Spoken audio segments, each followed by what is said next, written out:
thanks for having me. My name is Elijah. I'll cut that down.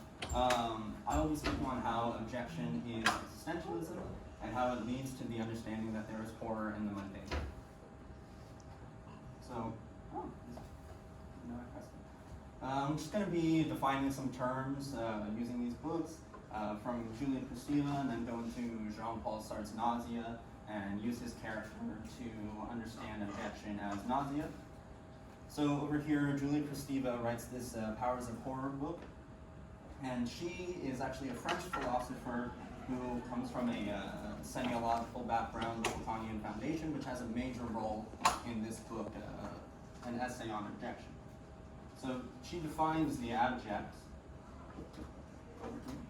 as with examples that are like blood and gore and bodily fluids, and that these are the things that cause a reaction of horror, of like vomiting, nausea, and this happens because it's a breakdown of distinction between the subject and object, or the self and the other. She has this quote: "It is no longer I who expel, I is expelled. The border has become the object." So the symbolic is built on top of objection. We have a quote up there of the symbolic order, but ultimately it's just an intersubjective linguistic communication or communing. So formed by language and recognized by the subject means that we are able to name the structure that we live in. However, it is very important to understand that it is ultimately a construction. So with the abject being the underside of the symbolic, we see that it precedes establishment of distinction between the subject and the object. Therefore, the abject will be inherently threatening the symbolic. And it threatens the symbolic by trespassing into the world of it. And it exposes it for what it is, a veneer, a tacit contract of cultural acceptances. Kristeva shares that nothing better encapsulates that of the abject than a corpse, as it is death intruding on life. This feeling of revulsion and disgust that we get when being faced with a corpse keeps us running back to the symbolic, as we are faced with our own materiality. We're faced with the loss of meaning of our own distinction. So upholding the symbolic order is to maintain constructs.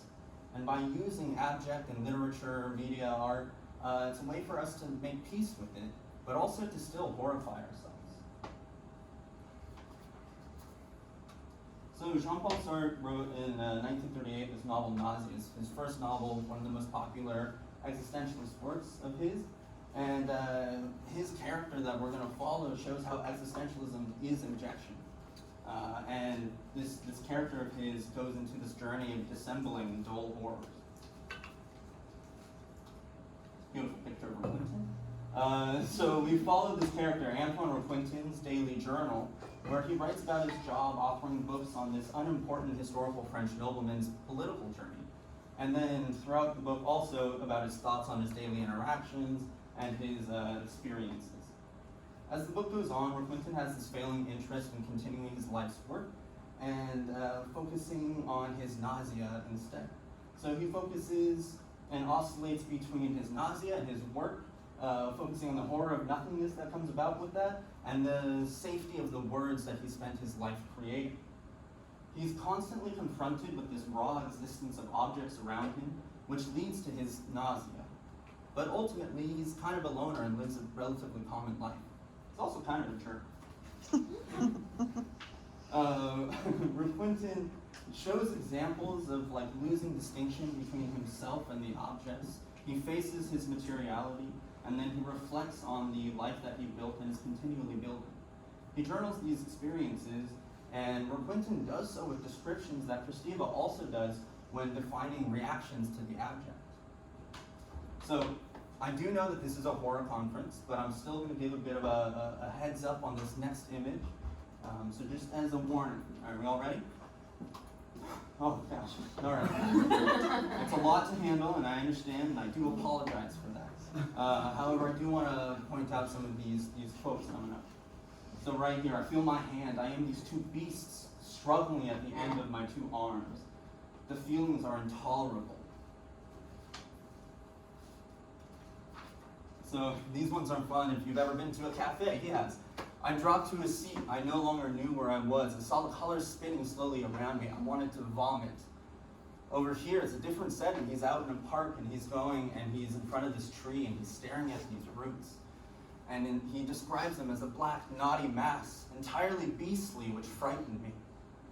And over there on that is one that we more commonly associate ourselves with, the abject. As he leaned his forehead against the window, I noticed a dark red drop of blood on the mayonnaise of a stuffed egg. Oops. You can read it. But the red on the yellow made me sick to my stomach. Having blood in your food would typically create this reaction of being sick to your stomach, but he's using similar language on like a cafe or a tree. So using this type of descriptive language is a way to approach objection, as on any level of distinction, it validates the trauma of breaking from the symbolic. These common social occurrences with a character who has been using his academic background to give himself meaning show this journey of disillusionment about the life that he created. So through that disillusionment, we are able to see a glimpse behind the symbolic and the daunting reality of nothingness.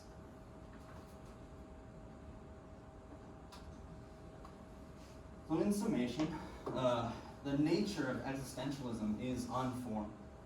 While both releasing symbolic borders and recognition of one's own existence, it allows the understanding that this nothingness will always be there to swallow us up. As we create our existence and set the conditions for the abject, anything can be horror. Woo!